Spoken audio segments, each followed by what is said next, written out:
have your headset on. All right, good afternoon, everyone. Gather around if you could, and we'll go ahead and get started.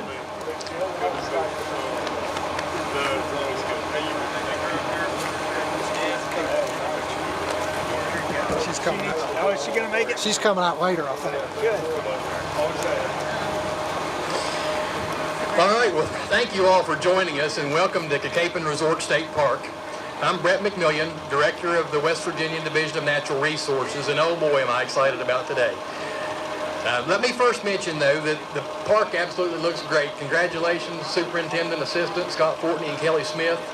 This place, Governor, since the investment that you approved and put into Cacapon, the resort, my goodness, has transformed this place into a phenomenal facility. I will report also that our self-sufficiency currently is over 100% at this area, so good job, guys. I mean, they are absolutely killing it. Anyway, that's not what we're here for today. You guys noticed the stock truck back behind us, and Governor, I can tell you now, I have been anticipating and drooling over this day since I heard you mention this plan. I think the opportunity for West Virginia fishermen to catch 3 to 6 pounders is just, it's a trout fisherman's dream. I mean, it's phenomenal. By the way, you think I could have a couple days off? Anyway, without further ado, let me introduce the man that came up with this plan to provide these trout to our fishermen of the state. Governor Justice has shown himself to be a true believer in this state, and I can't think of anyone that supports the Division of Natural Resources and emphasizes our state as much as he does. So, Governor.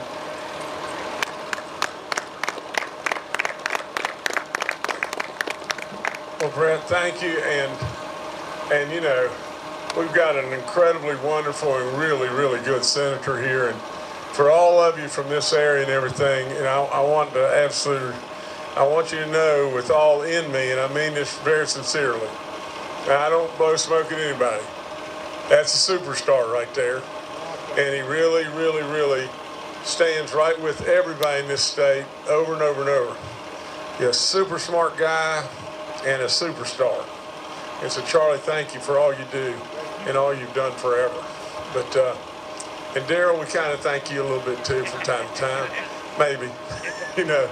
But I don't know who all else I'm missing and everything, but I really want to talk to you guys more than anything. You know, at the end of the day, you know, whether it be Brett or Steve before that, or all the folks in Charleston, or the governor, you know, all you've really wanted is to be able to get in the game. All you've really wanted is for us to really have your back and support you and let you have the ball and see what you can do. Well, it took a long time, really, for us to be able to truly support you. And what I mean about that's two things. The obvious is we had to have the money to be able to do it. But first and foremost, you don't end up ever with the money if you don't believe you can do it. You know, we had to believe that tourism was really important. We had to believe that we should be really proud of our own pond. And I've said it over and over. Well, you know, I'm not patting myself on the back, but I had to drag a bunch of people kicking and screaming along the way to get us to believe. I mean, my God, 11, we had to believe, you know. And then all of a sudden, things started really percolating. We've got a state that's diversified in lots of different ways. Tourism is off the chart. We absolutely fund improvements at this wonderful Cacapon Park, and look what's happened. I mean, for God's sakes, 11, all we've really done is really hand you the ball and tell you we'd be behind you and support you. And look what you've done. So please, really and truly, at the end of the day, they deserve the round of applause. So please give them a big round of applause. Now, this is just another extension or arm of tourism and everything. Look, I mean, for God's sakes, 11, all you've got to do is open your blooming eyes and see what we're looking at in this great state and we take for granted just about all the time. And then close your eyes and dream of what we can do to perpetuate us, to let others know how good us are. You know, you see, we've known it all along, but people on the outside never could quite get it. Like it or not like it, but West Virginia's been the blunt end of a lot of bad jokes forever. And now, all of a sudden, we're beginning to be thought of as this. Well, I mean, it's a shame. It's a shame, but we can't go back and rehash the past. But we cannot screw it up now. So let's just don't blow our legs off and do something plumb stupid. Let's absolutely just keep it going. This monster trout deal, now look, you know, you may think this is silly. You may think, well, there's no way. There's no way. Not Jim Justice.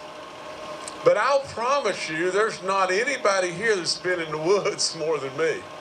And there's not anybody here that's been dragging around on a 3-foot wide native trout stream trying to catch a little native brook trout more than me. There's nobody that's absolutely run these mountains. You know, in all honesty, I was really skinny and I had brown hair, you know, and honest to goodness, I could really go. You know, imagine this.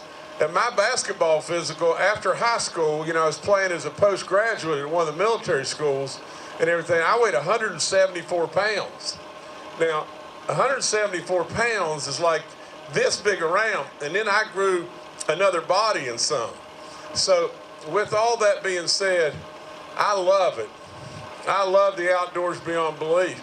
But in the entire time of being on the waters and the streams all over the place, on and on and on, Jimmy never caught a 4-pound trout. No way. No way. And let alone Jimmy never saw a 6-pound trout. You know, we're doing something really, really, really special right here.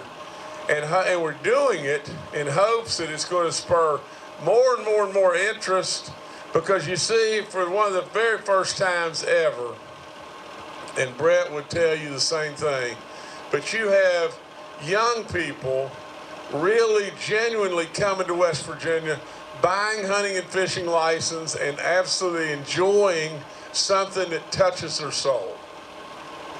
So we want to do more of it. So this monster trout program will do lots of things.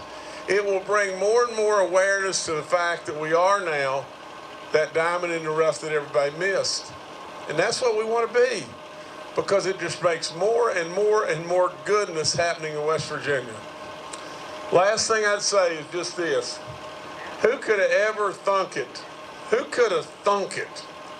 You know, 6 years ago when we were so god-awful upside down, it was unbelievable. Who could have thunk it that we would have the level of the surpluses going on and all the stuff that's happening right now in West Virginia? Well, it's happening because of all the stuff we're doing, all the stuff that you're doing. It's just not one thing. For crying out loud, it's all over the place.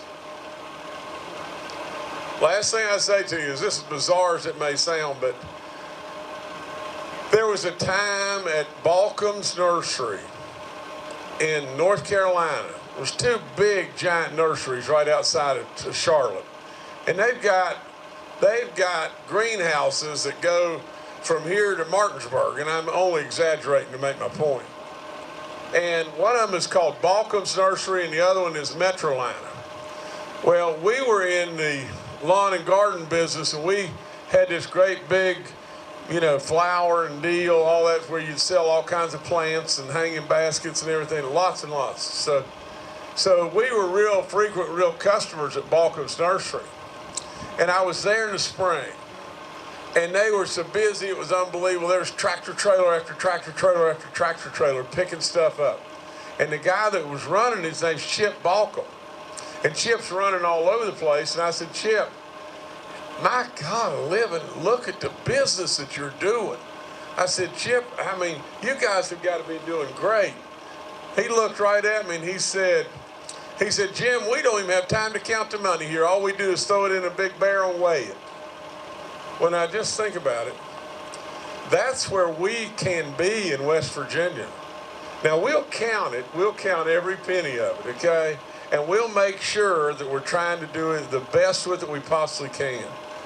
But we're right on the springboard of just that going and going and going and going and making things better and better and better and having population growth and all those things.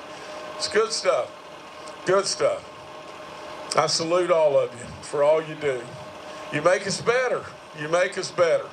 So let's put some fish in here. You say? You okay? Yeah. Sounds good. Let's do it. And there's a man that's got the rods. That's good.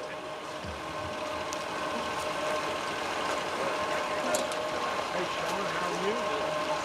Have you met the governor before?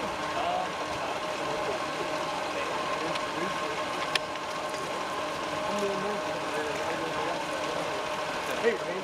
Hey, Charles, how you doing? All right, so this will kick off our fall trout stocking season. There'll be over 30,000 pounds stocked. So let's get the ceremonial stocking moving. These guys are out of the Ridge Hatchery, and in conjunction with all of our WVDNR hatcheries and the White Sulphur Springs hatcheries, the governor's made this possible.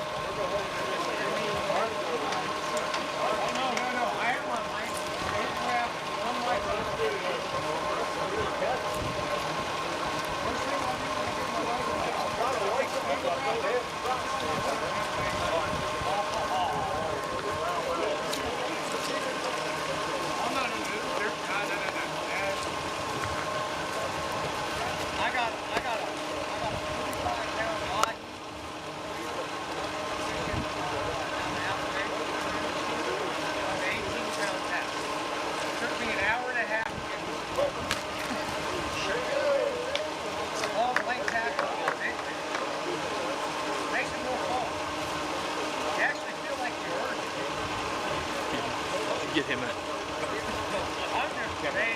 Thank you, thank you. I can't move. Tried in.